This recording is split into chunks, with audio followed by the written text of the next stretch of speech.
Hello, good morning. Welcome to part two of our discussion with Gabriel Andrade. Part one unfortunately ended abruptly. I didn't remember to end the conversation to create the new link, but no, this is part two. So, Dr. Andrade, do you remember your last point? I do. We're talking about the pitfalls of evolutionary psychology and the fans of Karl Popper and why they don't like evolutionary Yeah, psychology. Popper was critical of two particular academic fields of study or two schools of thought, Marxism and psychoanalysis. And he wrote books criticizing these two movements because he said, look, every time you bring something to a Marxist or to a psychoanalyst, they will always flip it around to their advantage. So there is no conceivable scenario in which their theories don't hold to be true. And that's different from what physicists like Einstein did. For example, with Einstein, he did devise some particular scenarios in which he would admit that he was wrong. And if it turns out that the evidence is shown if some new evidence was found, uh, it would refute my thesis. That's what Einstein would say. Whereas psychoanalysts and Marxists, in any evidence that you would present to them, they would always say that that was confirmation of their theory, right? and this was something that Popper always criticized. Now, the followers of Popper, because at the time of Popper, evolutionary psychology was only beginning, so people didn't really know much about evolutionary psychology. But the followers of Popper extended his criticism to evolutionary psychology as well.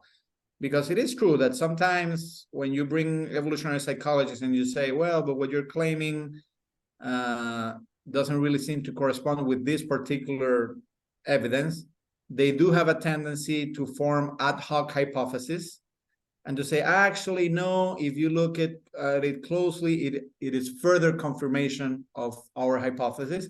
And they can go to great lengths in order to try to explain how a particular human behavior is somehow rooted in our origins, in the origins of our species as in the African savannah. So I would go with a little bit of caution in accepting the tenets of evolutionary psychology, but overall, I think it's a very useful discipline. It has a lot of going for it, and in the term if we go back to the topic of monogamy, I think it's of crucial importance to understand what they tell us about human sexual behavior. And we were talking about how long and shiny hair is a cue for youth and beauty, and why women with long hair are attractive, whereas women who are bald will never be attractive. And I think in those instances, evolutionary psychologists do have a point. But there are other that are more dubious. For example, if I may give you another example, we know that blue is associated with boys and pink is associated with girls, yes, right? And I remember there was one evolutionary psychologist who said, well, this makes sense because men, when they went out to hunt, they had to look for cues in the sky to see what time it was, the time of the day. So they were very fixed on the blue color because they would be, gazing at the birds that went by or gazing at the sky in order to determine the time. Whereas women would be fixed or fixated on the red or pink color because, they would be collecting berries while the men were out hunting, right? Because that's, of course, that's the image we have of the family in the origins of our species. So that's why men prefer blue and women prefer pink. But actually, it turns out that is not the case, because the association of men with blue and women with pink is very recent. Exactly, it's an 19th invention. or 18th century.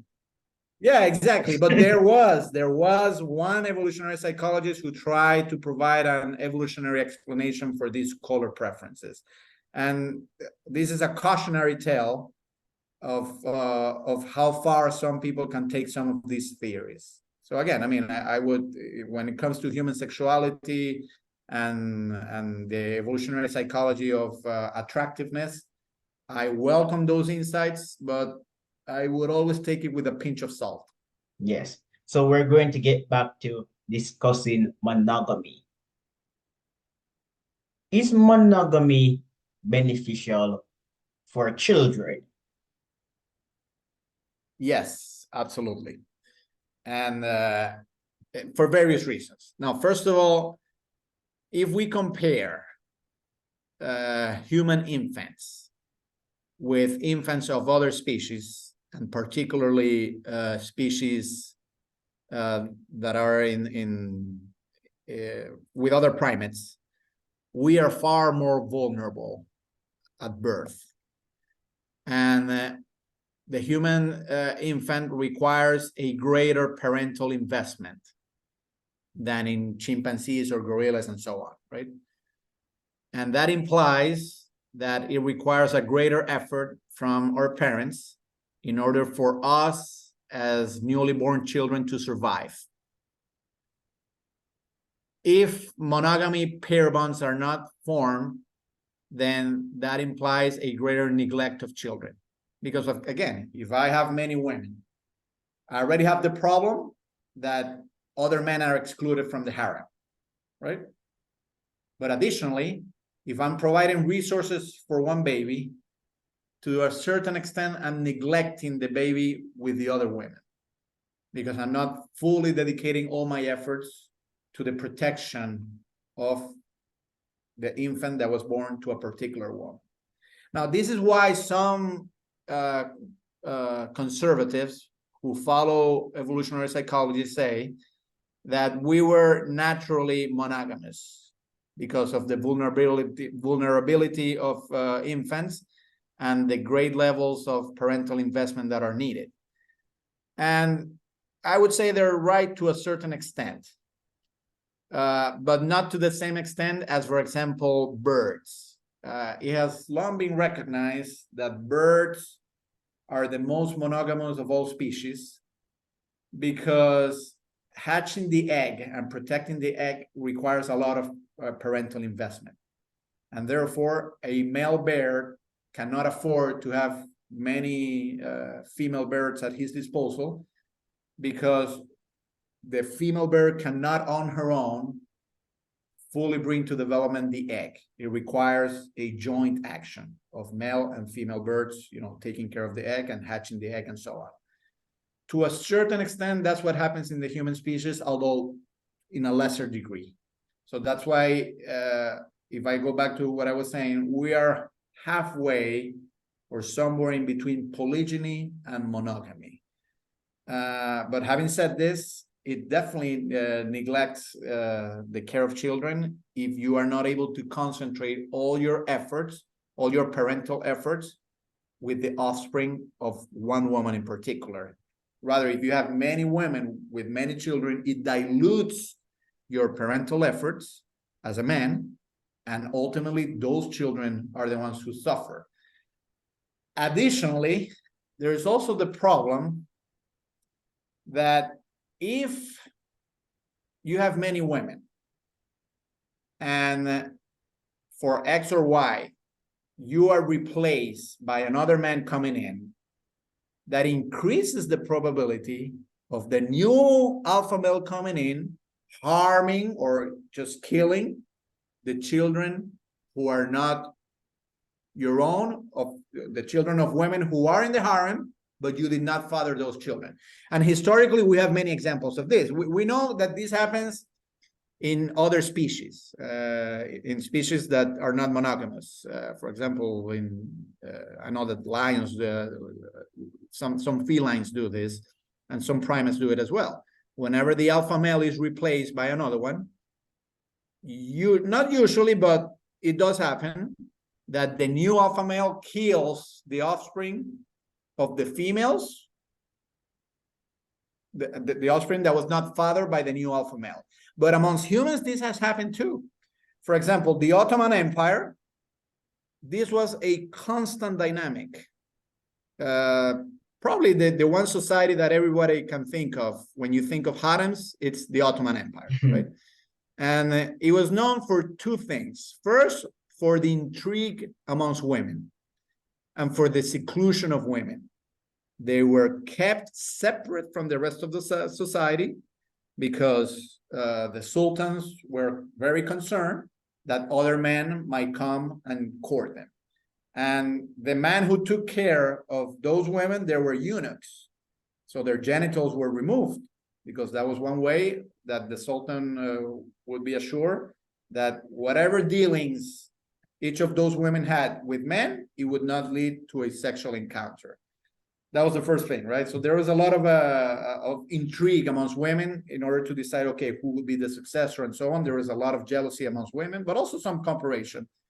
But more disturbing was the fact that whenever a new sultan arose, he would kill his brothers. And this happened many times in the Ottoman Empire. And again, this reflects the structure of polygyny. Whereas in monogamous societies, you don't really have this problem. So definitely, monogamy offers greater protection for children for all these reasons that I've been explaining. And actually, I've had friends who come from African societies. I've had friends who come from Nigeria, for example, in the Yoruba tribe. And in, I don't know if the Yoruba tribe is monogamous, but I remember a friend telling me from the Yoruba tribe that his wife, I don't know what tribe she was from, but she was also from Nigeria. His wife, she was the daughter of a polygamous man. And she always felt that compared to her friends who came from monogamous marriage, she was neglected. Because this man just did not have the time to be there for his children every time they needed him. No, he needed to dilute his parental efforts. Because of course, if you have more than one wife, then you cannot be every day with your wife, and you cannot be every day with the children of that wife. You have to split your time, and ultimately, children suffer. I mean, it is true that there may be other forms of replacement. And, you know, some anthropologists have studied how there may be alternative figures to replace absent fathers and so on. But no, it's still not the same. I mean, there may be alleviating factors in order to make up for the father's absence, but it's still a problem. And there is also competition for resources in polygamous families. So in a polygamous family, there's usually a favored wife or favored wives, and these children accumulate more resources.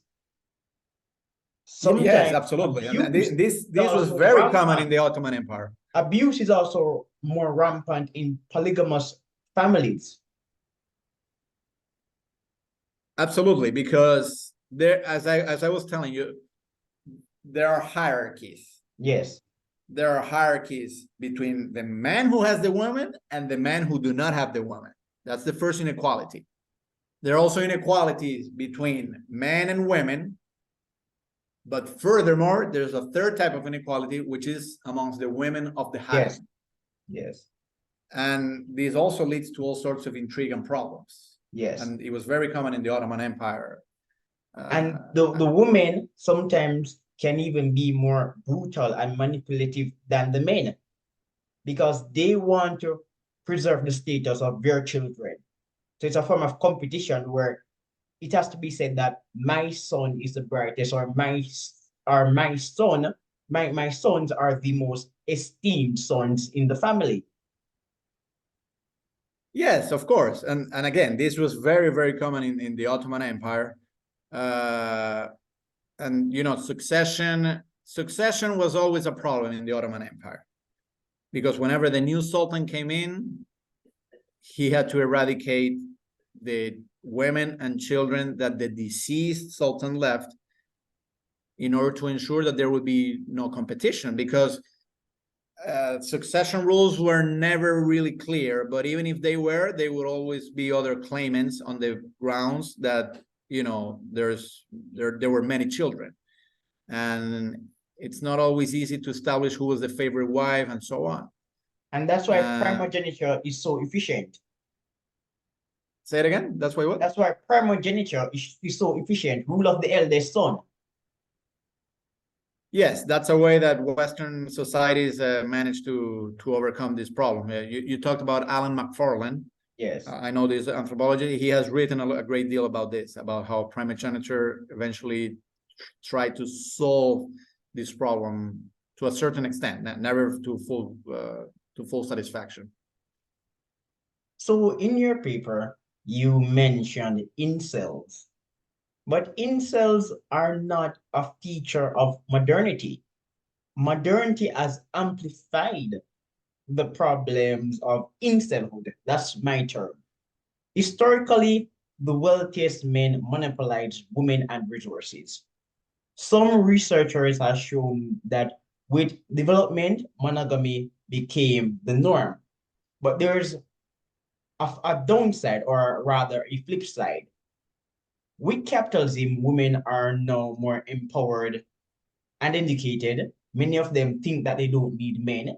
And when they do marry, they marry up. So women tend to marry up, men tend to marry down. We're in a post-industrial capitalist society and the female-centered society where women are really setting the standards for men. They're imposing the demands on men. So with the greater availability of choices for women, this puts less successful men in an insecure position then. So the incel is usually a socially isolated man, a man who is not that educated or not that successful or not that good looking. So the incel does not have much to leverage. And this is where the argument becomes controversial. I believe in free markets and free trade. I don't have a problem with women working and being empowered. But the influx of women into the job market has depressed wages. And in a more competitive environment, there will be losers. Working class men were always losers, but in the past, opportunities for women were limited. So working class men had more opportunities to get married. Therefore, the historical problem of the incel was not as prevalent in the pre-industrial era.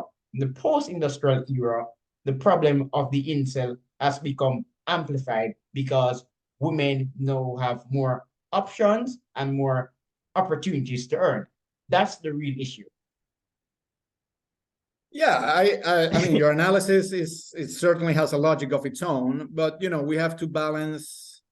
Every reform has its pros and cons, and it is true that the more women are inserted into the workplace, more men are displaced, the ones with lower skills, and therefore they may become more embittered and so on. But I would say that the net result is still good, because women empowerment is correlated with many other positive things in social advancement and so on.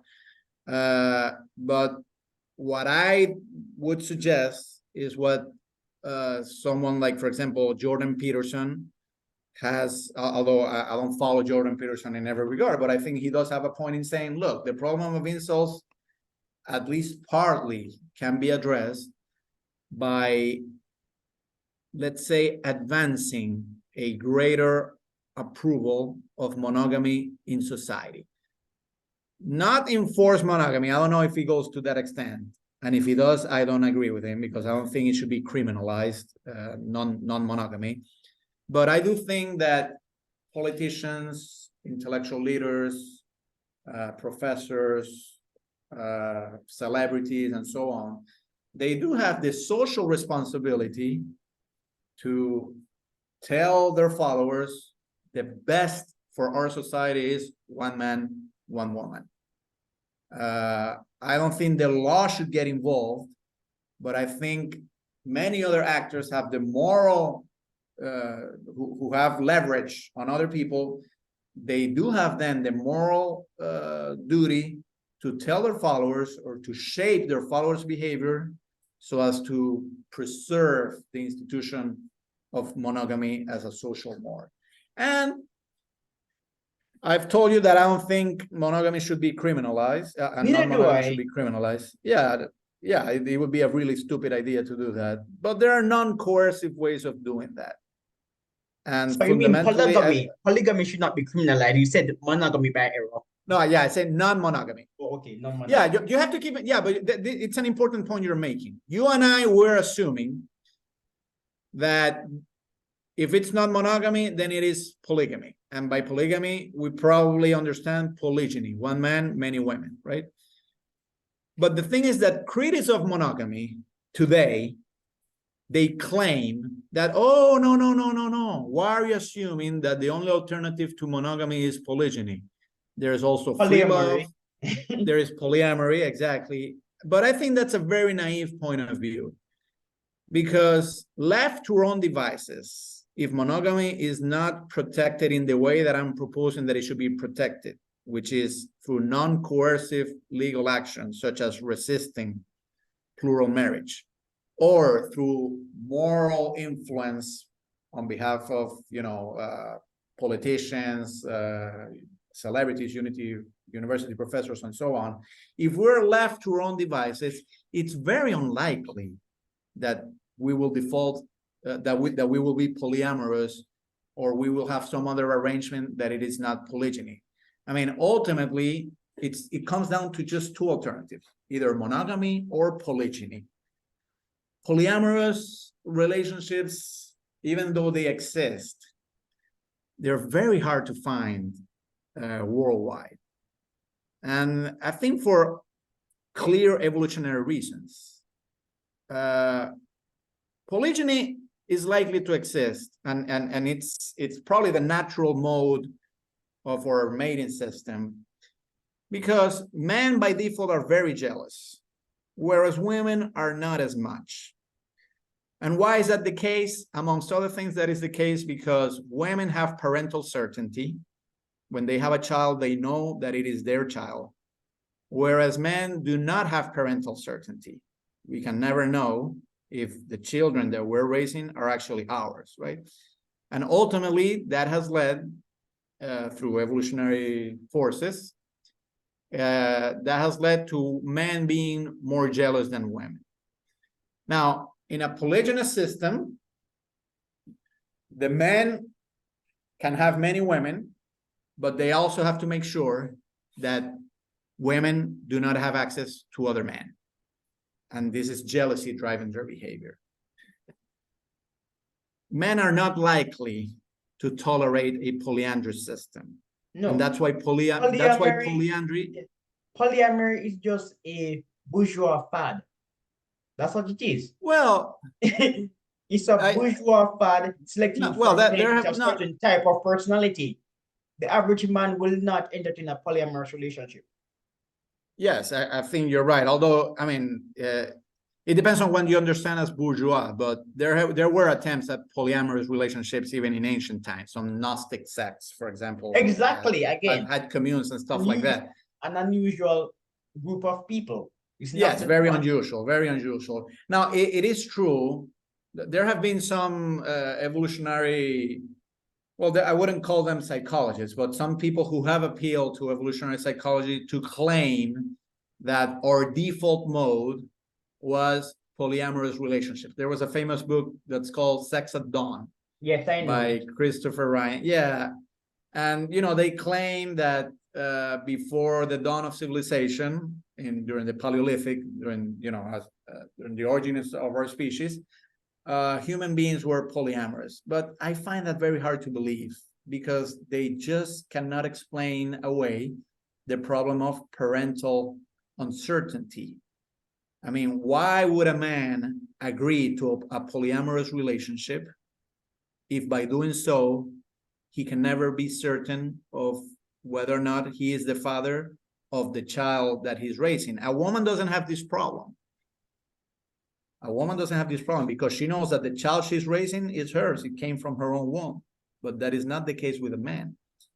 And therefore, because jealousy is much greater amongst men than amongst women, and this has been firmly established by statistics and so on in amongst evolutionary psychologists, because men are far more jealous, then that makes it more more likely that the default mating system would either be monogamy or polygyny amongst humans, never polyandry and never polyamory. Men are not willing to share women as much as women are more willing to share men. And I mean, that's a hard fact. And that's one of the, some people may claim, oh, it's so bigoted to say that. No, it is not. No, it is the reality. And not only it is root and not only is this reality rooted in biology, some women will brag that their men are promiscuous. Women like to date men who have been in relationship with other women. Women don't really like loner men without a history of sexual relationships. So I was in a conversation with a woman You're once, right. and she said, I don't like men without friends.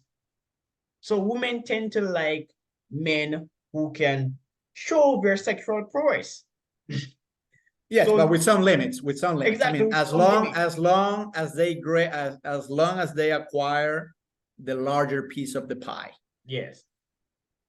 As long as, because I mean, as long as they acquire the larger piece of the pie, women are more likely to tolerate this. But it also depends on the system. Yes. If you're in a monogamous system in which the institutions have reinforced the value of monogamy, this type of conversation that you have with these women is less likely to take place. But if you're in a polygamous society, definitely, if you're with a man and this man has other women, this is a sign of wealth. And this is a sign that this man is in control, that you have not married the beta man, but rather the alpha male. And therefore, that because he chose you, because the alpha male chose you, the powerful chose you, and you will get more, more property and so on. And you will be better protected. Because that's another thing. I mean, in polygamy, and we've said this many times in this conversation, polygamy is associated with higher rates of violence and aggression. Maybe because of testosterone, but maybe also because of other issues. And because there are higher levels of aggression, which can be directed towards men who have not access to women yet, but also towards women, then women want some level of protection. And this is usually offered by the man who has been able to amass many women.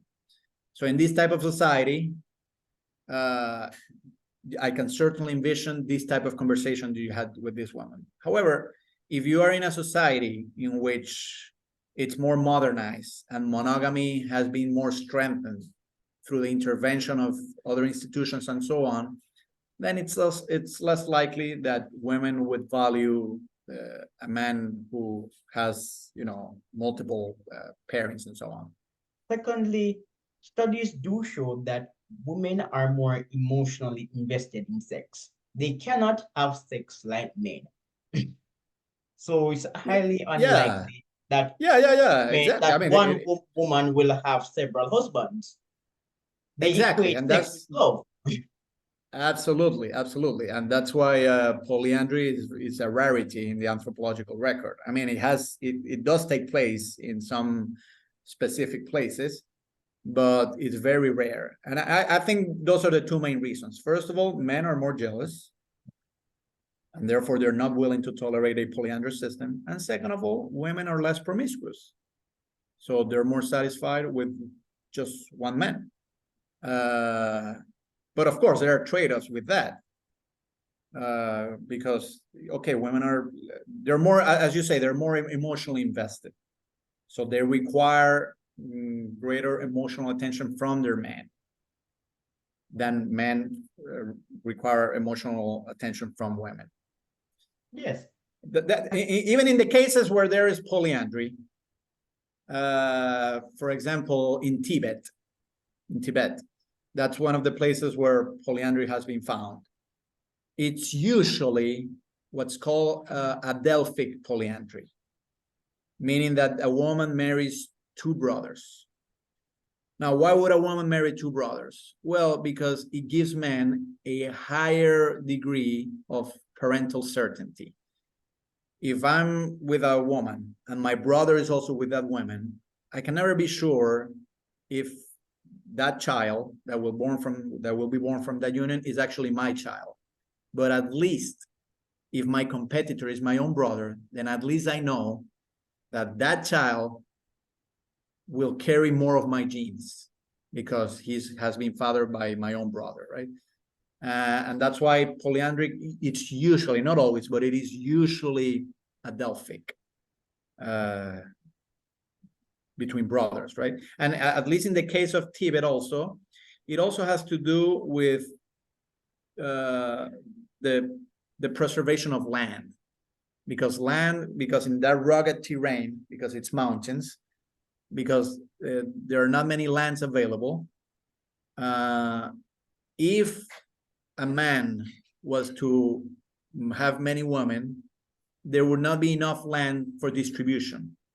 Whereas if various brothers share one wife, therefore the problem of land distribution is not as difficult. And that is why, that's another reason why polyandry takes place in these very specific places.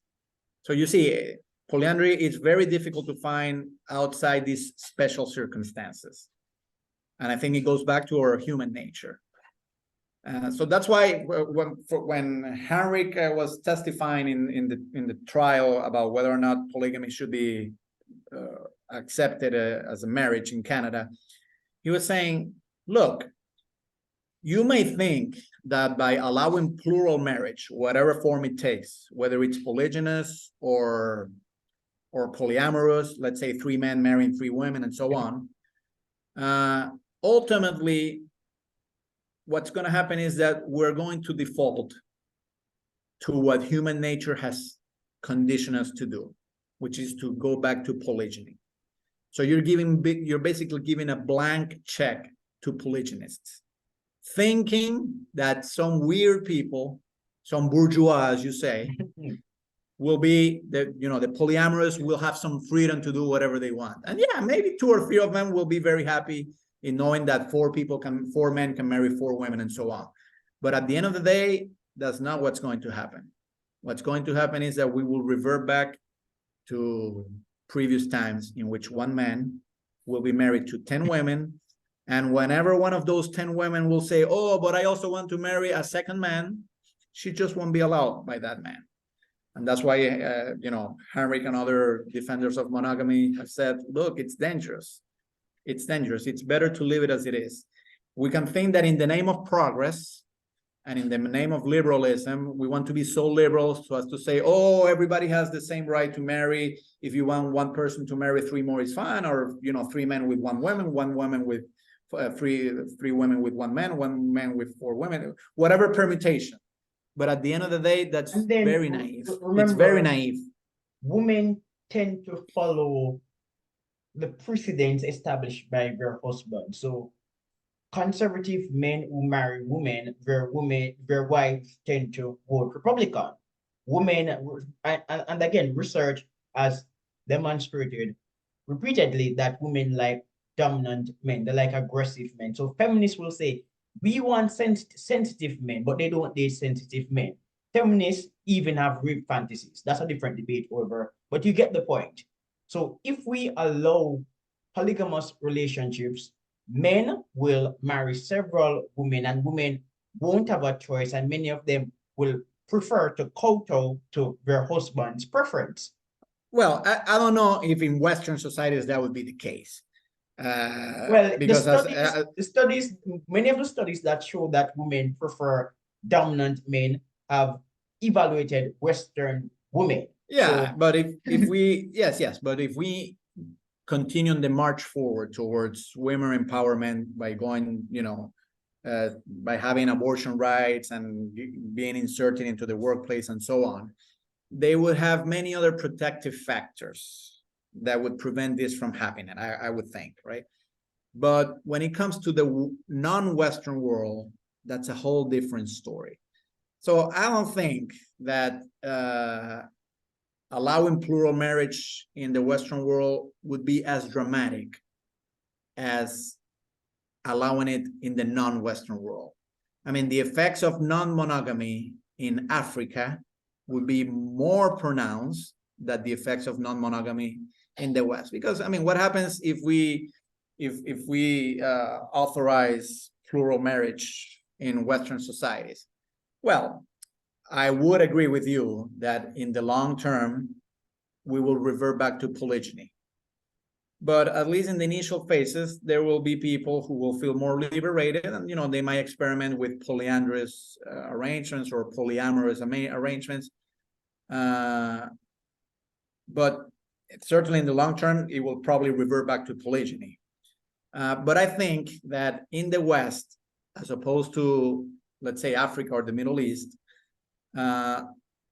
women still have additional protections that would delay a little bit the negative effects of instituting plural marriages in Western societies. That's my point.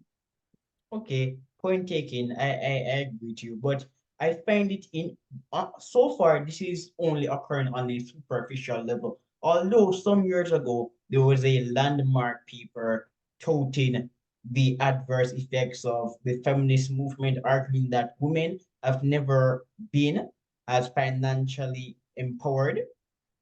However, many of them are unhappy, and more I'm seeing videos. As I said earlier, these videos are anecdotal, but there has been a flood of videos of women saying, "Oh my God, feminism has failed me. I assume that I wanted to work and make money, but what I really want is a family." Yeah, I suppose there are some women like that. I'm a bit skeptical of that. I mean, I am aware of those testimonies. Yes. And what I would say is, look, give women the opportunity to go to the workplace, give women the opportunity to be more empowered. But those women who do not want that, then let them be as well. No. I mean, it is true. It is true that some feminists do want to push it too hard, and they want to impose this on women who don't really want it. But I would not see as a setback a greater inclusion of women into the workforce. I mean, I'm a liberal, I'm a progressive in this aspect. I think that's a good thing. No, I'm a capitalist, so I'm in favor of women working, innovating, and making money. That's not the problem. The issue is, this is the problem. Is that what they really want? Well, some do, some don't, I suppose. Yes. I mean, I would not make a blanket statement. Don't. Some do, many don't, and they regret it in retrospect. Yeah, well, but it could all, I don't know, Lipton, it could also be the opposite. It could be many do not regret it, some do. I don't know. Yes. It's definitely not the black or white here. I am aware that some women who have been eagerly embracing the cause of feminism, some years later, when they find themselves without children and so on, they say, "Oh, I wish I had given birth. I wish I had lived a more traditional lifestyle." It is true. Some women have said that. Yes. Now, what's the percentage of women who say that from the total pool of women? I don't know. I want to see more empirical data. Okay. Yes, because I don't think there are enough to come with a very strong statement. Yes, so or a we're wrapping up now. We're ending. So this is just because I am a big fan, but are you aware that Richard Lynn died? Am I aware of what? That Richard Lynn died. No, I was not aware. Yeah, Richard Lynn died in July, and the Telegraph put an obituary, but yeah, Richard Lynn passed, unfortunately. Well, yes, a very controversial man. But let me tell you, there's a new I'm wrapping up, there's a new study by somebody called Peterson that tentatively supports Lynn's conclusion. It's on climate change, colder climates, peer bonding, and bigger brains. Okay, I mean, this was not my area of expertise. Yeah. I've never really written much about this. I know he was a controversial scholar. Yeah.